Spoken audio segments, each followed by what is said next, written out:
Welcome, welcome, welcome. I want to welcome everyone to the Green Studio Room X. And today we're going to have a little talk about debt. The reason why I want to talk about debt today is that some of us don't even believe that there is life after death. So Green Room Studio X, I want to have a little discussion today with you. I might just take a seat and chill with you. Green Room Studio X, want to have a little discussion today with you about debt.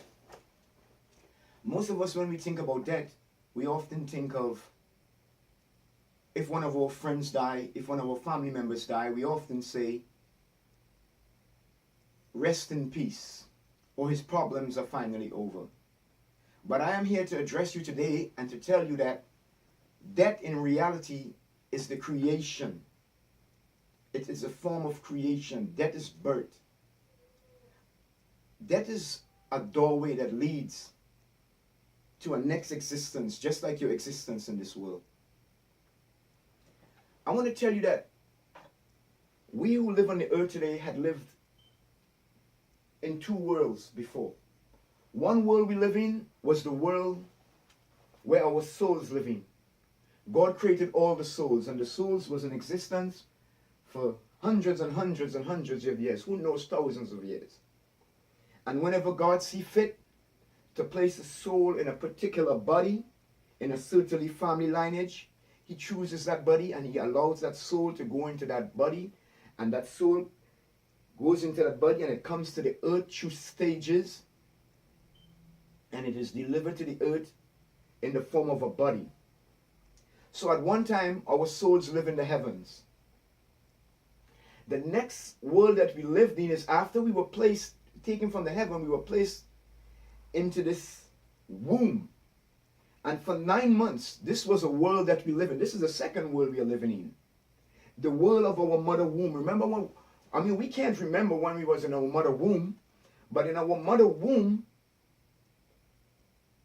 that was a world by itself.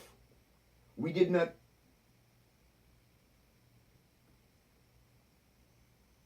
know of this world that we're living in today. We did not know that one day that we would come out of our mother womb and enter a world with sun and trees and bees and birds and trials and tribulation. So I want to take this time to tell you a story. This story in reality is a parable. Now imagine there's two twins. We're going to give these two twins two names. One of these twins' names is Barnabas and one name is Paul. Barnabas believes in God, and Paul does not believe in God. Just imagine that these two babies, this is a parable. Just imagine that these two twins that are in their mother womb, one believes in God and one does not believe in God. But now imagine that these twins are having a conversation, that they are allowed to have a conversation. And Barnabas, who is the believer, is saying to Paul, Paul, God is great. Soon we're going to be in the world. And Paul says to Barnabas, man, what God are you talking about? What are you talking about? What world? This is our world. This is what we know.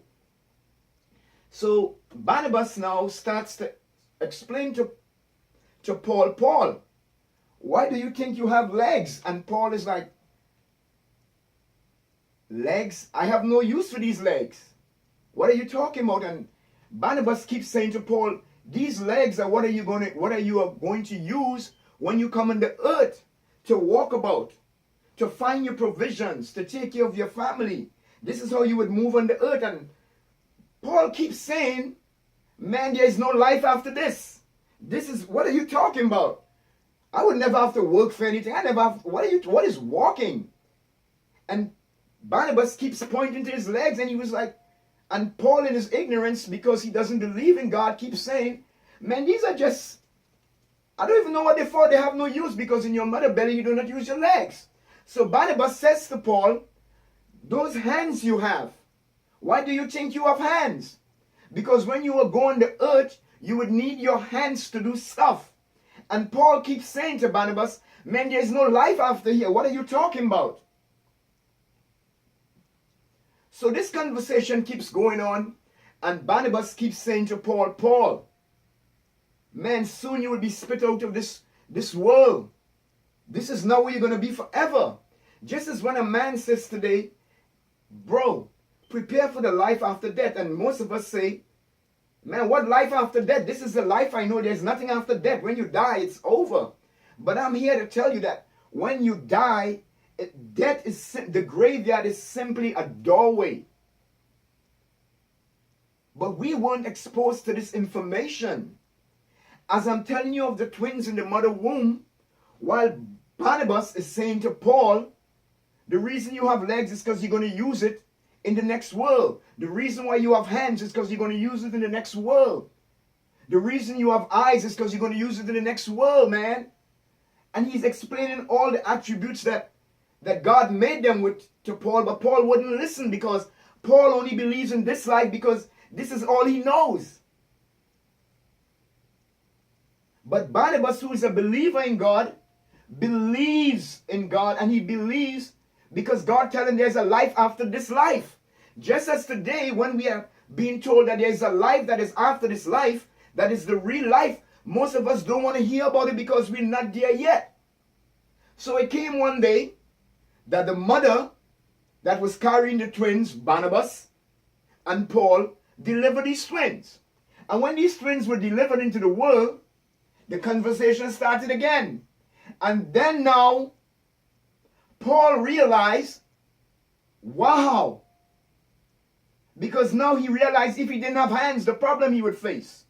If he didn't have arms, the problem he would face. So now he realized that what Barnabas was telling him was the truth, that there were life outside of his mother's womb.